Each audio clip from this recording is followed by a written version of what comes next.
بسم اللہ الرحمن الرحیم۔ السلام علیکم۔ ایمانداری کا صلہ۔ اسلم شاہد ریل گاڑی اپنی منزل کی جانب تیزی سے رواں تھی۔ سخت سردی کی وجہ سے مسافروں نے تمام کھڑکیاں اور دروازے بند کر رکھے تھے۔ رات گہری اور سردی حد سے زیادہ بڑھ گئی تھی۔ عرفان اس سرد رات میں اپنے خیالات میں الجھا ہوا منزل مقصود کی طرف گامزن تھا۔ آج اسے رہ کر اپنی بوڑھی ماں کا خیال آ رہا تھا، جسے وہ روتا ہوا چھوڑ کر کام کی تلاش میں دوسرے شہر جا رہا تھا۔ عرفان ایک شریف خاندان کا چشم و چراغ تھا۔ اس کا باپ ایک فیکٹری میں ملازم تھا۔ زندگی ہنسی خوشی بسر ہو رہی تھی، لیکن خدا کو کچھ اور ہی منظور تھا۔ ایک دن عرفان اسکول سے واپس گھر آیا تو گھر پر ایک بری خبر اس کی منتظر تھی۔ اس کا باپ آج ان دنوں چھوڑ کر اپنے خالق حقیقی سے جا ملا تھا۔ عرفان کی ماں کا رو رو کر برا حال تھا۔ خود عرفان کی حالت بھی ماں سے مختلف نہ تھی۔ عرفان کو اپنے باپ کی موت کا بے حد دکھ تھا، لیکن صبر کے سوا اس کے پاس کوئی چارہ نہ تھا۔ باپ کی موت کے بعد عرفان کے گھر کے حالات بھی خراب ہو گئے تھے، کیونکہ جب کوئی کمانے والا ہی نہ ہو تو گھر کا خرچ کیسے چلے گا۔ عرفان ایک باضمیر نوجوان تھا۔ اس سے یہ برداشت نہ ہو سکا کہ اس کے ہوتے ہوئے بات فاقوں تک پہنچے۔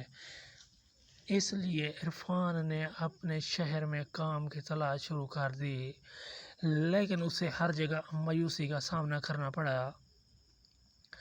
آخر تنگ آ کر اس نے اپنی ماں سے دوسرے شہر جانے کی اجازت مانگی۔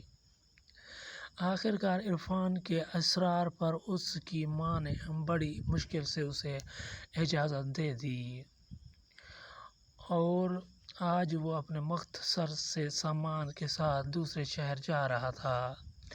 ٹکٹ دکھاؤ، ٹکٹ چیکر کی خرخرت آواز نے اس کے خیال کا تسلسل توڑ دیا۔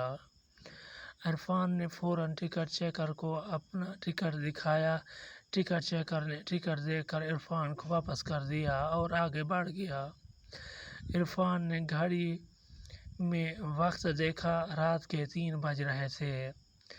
کچھ دیر بعد اس کا اسٹیشن آ گیا اور عرفان اپنا سامان لے کر اسٹیشن پر اتر گیا۔ اسٹیشن پر اترتے ہی اسے ہوا کا ایک تیز جھونکا لگا، جس سے اس کا جسم کانپ کر رہ گیا۔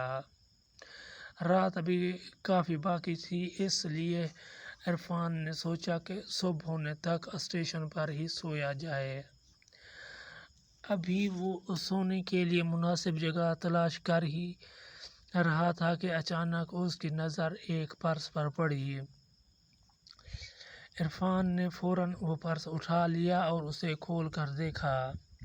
اس کے اندر بہت سے روپے تھے۔ عرفان نے جب تمام پیسے پرس سے نکالے تو پرس کے اندر سے ایک شناختی کارڈ بھی ملا۔ عرفان نے شناختی کارڈ پر ایڈریس دیکھا تو وہ قریبی شہر کا تھا۔ عرفان نے اپنے دل میں پکا ارادہ کر لیا کہ وہ یہ پیسے اس کے مالک تک پہنچائے گا۔ کچھ دیر بعد اس شہر کو جانے والی گاڑی آ گئی۔ عرفان اس گاڑی پر سوار ہو گیا۔ بہت جلد اس شہر کا اسٹیشن آ گیا۔ عرفان گاڑی سے اترا اور مکان تلاش کرنے لگا۔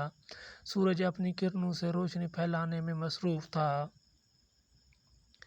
کچھ دیر بعد عرفان ایک مکان کے سامنے کھڑا تھا۔ مکان ایک بہترین طرز پر تعمیر کیا گیا تھا۔ عرفان نے کال بیل بجائی۔ کچھ دیر بعد ایک خوشپوش نوجوان باہر نکلا۔ عرفان نے آگے بڑھ کر اس سے ہاتھ ملایا اور جیب سے شناختی کارڈ نکال کر دیکھا۔ شناختی کارڈ پر اسی شخص کی تصویر لگی ہوئی تھی۔ عرفان نے ساری صورتحال اسے بتائی اور اس کے پیسے اور شناختی کارڈ واپس کر دیا۔ وہ شخص عرفان کی ایمانداری سے بہت متاثر ہوا اور عرفان کو اپنے ساتھ اندر لے گیا۔ اس شخص نے عرفان کی خوب خاطر مدارات کی اور دوسرے شہر آنے کی وجہ پوچھی۔ یہ نوجوان ایک بہت بڑی فیکٹری کا مالک تھا۔ عرفان نے اسے بتایا کہ وہ دوسرے شہر نوکری کی تلاش میں آیا ہے۔ اس شخص نے عرفان کی ایمانداری کو دیکھتے ہوئے فوراً اپنی فیکٹری میں ملازم رکھ لیا۔ عرفان بھی بہت خوش ہوا کہ اسے اس کی ایمانداری کا پھل مل گیا ہے۔ اس کہانی سے ہمیں یہ سبق ملتا ہے کہ ہم پر چاہے کتنی ہی مصیبت کیوں نہ آ جائے، مصیبت سے کبھی گھبرانا نہیں چاہیے اور ہمیں ایمانداری سے کام کرنا چاہیے۔